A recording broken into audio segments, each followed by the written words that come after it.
Before the blade ever touched the neck of the woman France had come to despise, her fate had already been sealed.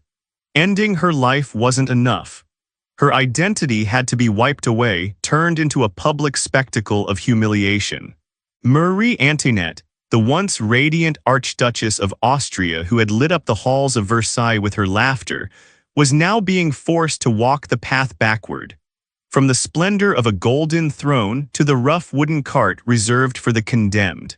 If you're drawn to real history where innocence is destroyed in silence, subscribe. This isn't a myth. It's the slow breaking of a young woman the world chose to hate. Before the screams, before the blade, Marie Antoinette was just a girl, frightened, isolated, and already condemned. Comment where you're watching from and stay with me, because her execution wasn't the tragedy. What came before it was far worse. In the early hours of August 11, 1793, while Paris still hid beneath a heavy silence, she was ripped from the arms of her family. Torn from her children, denied even a moment of comfort, she was carried off to the Conciergerie, a damp, shadowy prison that Parisians grimly nicknamed the waiting room of the guillotine. There was no queen anymore, only prisoner number 280. Her new court consisted of rats sweating stone walls and 2 guards who stared at her without blinking. Every movement was recorded, every small attempt at dignity blocked.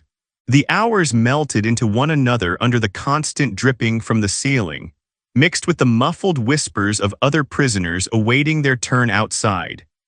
And while the revolution howled beyond those walls, while people who once bowed before her silks now demanded her execution, another story was unfolding inside that cell.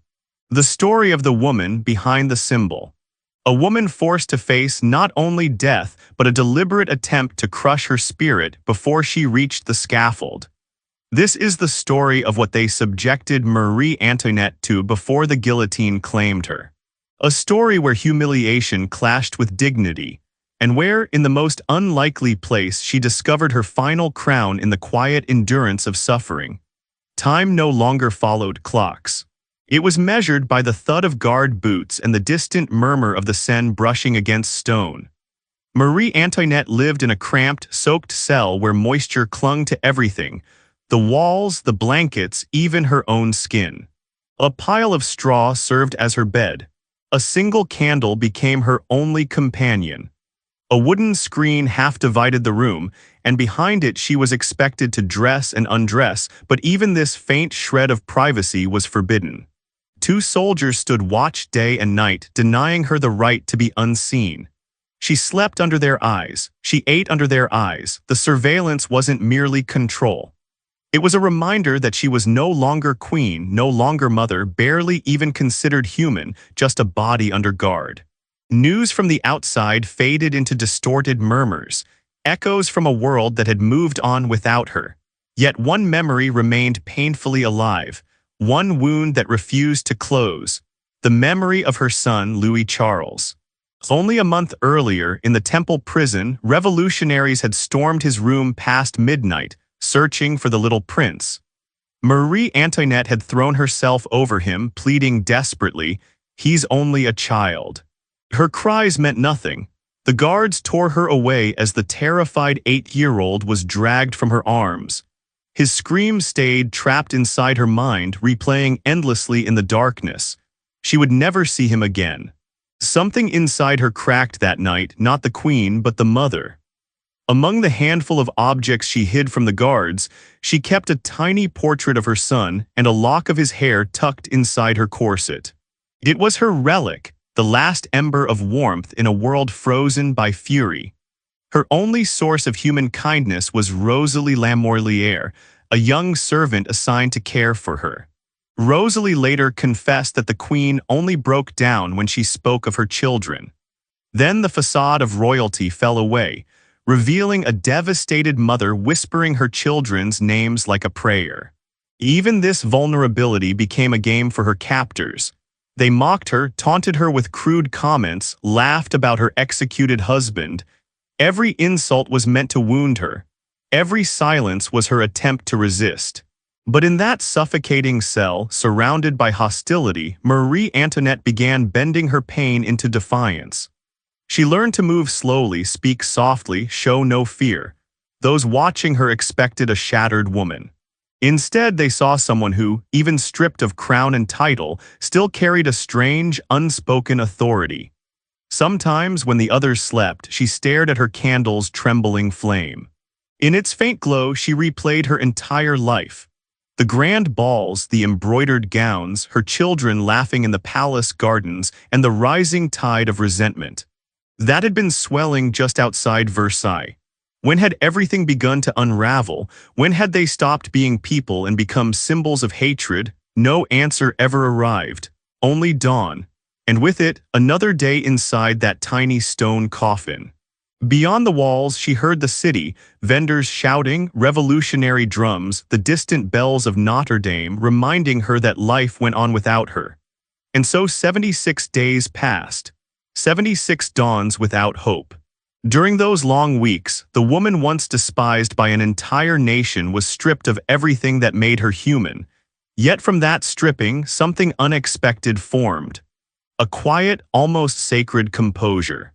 A dignity that appears only in those who have already lost everything and have nothing left to fear. Her body weakened, her once golden hair turned white, her skin grew pale, her hands trembled from the damp cold. But simultaneously something else was happening, a spiritual fortification. As her physical form deteriorated, her inner strength crystallized into something unbreakable. Each day became a small victory of survival. Each moment of maintained composure became an act of resistance. They wanted her broken, sobbing, begging. Instead, they got silence. They got dignity. They got a woman who seemed to exist beyond their reach. And then in October, the cell door opened again. This time not to take a child, but to take her to trial. In the dim hours before dawn on October 14, 1793, the iron door swung open again. This time not for food, nor for more jeers from the guards. This time it was to drag her before the revolution's version of justice, a justice already carved in stone long before she entered the room. Marie Antoinette was led through the corridors of the Conciergerie, surrounded by armed soldiers. Their boots echoed against the stone like distant funeral drums. She wore the same black dress she had used to mourn her executed husband.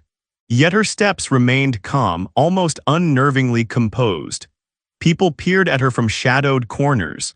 Some spat insults, others simply stared, caught somewhere between dread and fascination.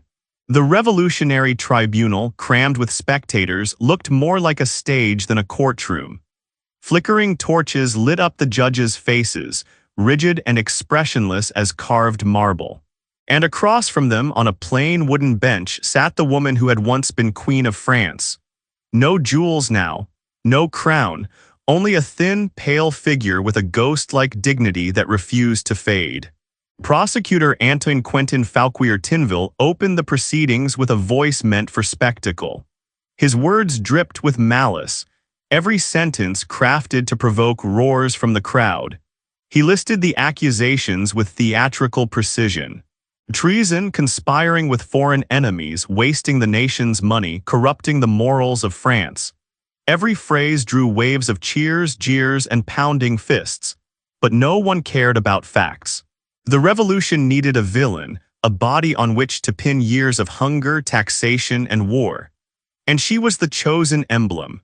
Marie Antoinette, denied proper counsel and given no time to prepare, spoke only when allowed. Her voice was quiet but steady. She denied the charges not with outrage, but with the exhaustion of someone who already knew the outcome could not be altered. Witnesses filed in one after another. Some recited tales lifted straight from hate-filled pamphlets. Others invented stories on the spot. They spoke of decadent feasts mocking banquets, excesses at Versailles. The audience howled with approval, feeding on every invented scandal. Then came the accusation that froze the entire room. The prosecutor held up a sheet of paper, paused dramatically, and announced the vilest charge of all, that she had committed incest with her own son. A chilling silence swept over the tribunal. Even some hardened revolutionaries dropped their gaze. Word rippled through the gallery. Little Louis Charles, ripped from her arms months before, had been coerced into signing a false confession. He had been coached to repeat horrifying phrases he couldn't even comprehend. Sentences designed to shatter the mother who loved him. For a moment, Marie Antoinette didn't move. She seemed carved from stone, staring into nothing. The judges waited. The spectators held their breath. Then she rose. She didn't look at the prosecutor or the jury. Instead, she turned toward the women in the back, market women, mothers, the same ones who had marched to Versailles demanding bread. And in a voice as clear as a bell, she said only, "I appeal to all the mothers who are here." She needed no further explanation. A wave went through the crowd. Murmurs, gasps, even tears. For an instant, the monstrous caricature from the pamphlets vanished, replaced by the truth. A mother torn from her child, humiliated beyond comprehension. Fauquier Tinville, furious at the shift in mood, slammed his fist on the table and forced the proceedings onward. But something had cracked. A flicker of guilt, or perhaps humanity, passed across a few faces in the room. Marie Antoinette sank back into her seat, drained. That single moment had taken the last of her strength. The trial dragged on for 2 days, a carefully choreographed display of revolutionary power. At dawn on October 16, the judges announced the verdict, guilty of high treason. The sentence, death by guillotine. The clerk asked if she had anything to say. She simply shook her head and whispered, "What more could I add?" The farce was complete. Yet in that moment, her quiet acceptance became its own form of resistance. No screaming, no begging, no bitterness. Only a woman standing straighter than the men who condemned her, as if her silence carried more honesty than anything spoken in the courtroom. That afternoon, she was led back to her cell. Behind her remained the cheers, the accusations, the triumphant cries of the crowd. Before her, the final morning of her life. Night fell over Paris on October 15, 1793, casting a deceptive calm over cell number 280 of the Conciergerie. The silence was so heavy that even the dripping water sounded like a clock marking her last hours. Marie Antoinette returned from her trial pale and trembling. Yet her gaze seemed strangely peaceful, not the peace of hope, but of someone who had fully embraced the end. Rosalie, her loyal attendant, stayed close. She offered her broth and bread. The queen refused with a gentle smile. "I need nothing more, my child. Everything is finished for me." For a long while she sat at the small wooden table, watching shadows dance across the damp wall. The Seine murmured outside. Guards paced beyond the door. Then she picked up a quill and sheet of paper. Her hand shook, but her script remained steady. She wrote a letter to her sister-in-law, Madame Elizabeth, the only person left to whom she felt tied by genuine affection. And in that letter, she wrote nothing of vengeance, fear, or the injustice she had endured. She wrote of forgiveness. She begged her sister-in-law to care for her daughter, to pray for little Louis Charles, and never hold him responsible for the words he had been forced to repeat. Her tone softened. "Tell him I do not blame him. Tell him I pray for him. Tell him that even in heaven I will still be his mother." With every sentence, it was as if her spirit slowly pulled away from her tired body. The letter became her moral testament, her final whisper to the world. But her message never reached its intended hands. Revolutionaries seized it and buried it in their archives of hatred, where it remained hidden for more than 2 decades before being uncovered. When she placed the quill down, she stared at the candle, barely clinging to life. Melted wax trailed across the table like falling tears. Rosalie noticed it too and broke down. "Do not cry," the queen told her softly. "We must die as we have lived, decently." Near midnight, footsteps returned. The last order had arrived. Marie Antoinette only nodded. No plea for mercy, no tremor of fear. Before they shut the door, she asked for one moment alone.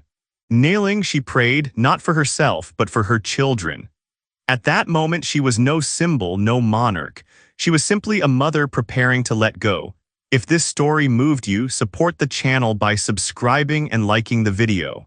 Marie Antoinette has been judged for centuries but rarely understood. Share your thoughts in the comments. Do you think her final apology to the executioner was an act of grace or her greatest act of defiance?